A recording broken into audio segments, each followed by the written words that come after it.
قبل شوي طلعناه بالتصوير البطيء، وهسه هو بالجو محومي ما شاء الله تبارك الرحمن. للمعلومة اخوان هذا مو ابتر، هذا مشى بذيله. الطير اللي يمشي بذيله حلو، فزته حلوة، منزاله حلو، طلعته حلوة، مستوى واحد، برود بيمشي موالف نسبة ضئيلة لكن تروح بإذن الله. يعني طير ما شاء الله مخيف، مشى بدون بتر. اخته ببتر بس واقعة هناك، لعبت له تقريبا 10 رؤوس. انشره بغير مقطع ان شاء الله. هو هذا التصوير كله مال اليوم بس قسمته مقطعين. بس اخوان اهم شيء ذكر الله والصلاة على الرسول، على مود الله يطرح البركة بالحلال. والله تعبانين عليه، ذكر الله ببلاش، هم تزكية لنفسك وهم حفاظا على اموال الناس.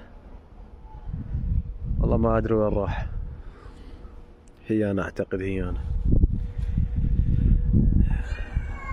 نادرا نادرا نثبت منزال، لان المنزال لو شغل، لو طلعة، لو دوام، لو روحة، لو جية، فترجع تلقاه مهلوك وماكو منزال، بس تلقاه بالسطح. هو حاليا ورا هاي النخلات بس ما دا يبين، يروح ويجي. تاريخ اليوم 2024 الشهر 12 يوم 18. وهاي اجوانا وهاي المناطق المحيطة، نخل وبيوت وبرج وناس تطير همات.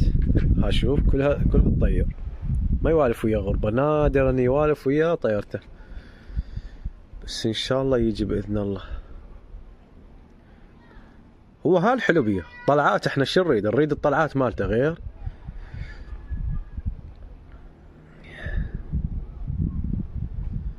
من الله التوفيق. دشر ماكو طبعا، اللي يسأل على الدشر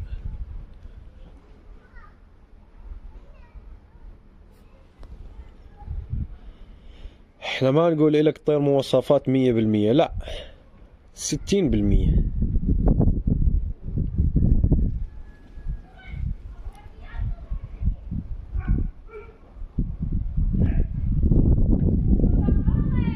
هذا الطير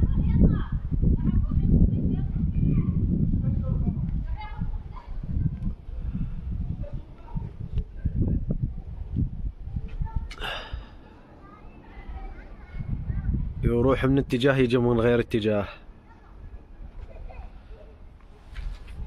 يلا اخوان بارك الله بيكم على المشاهدات، ان شاء الله للافضل باذن الله، بس تقوى القناة ويكثرون المشاهدين حتى خانات تمد تجيب. السلام عليكم.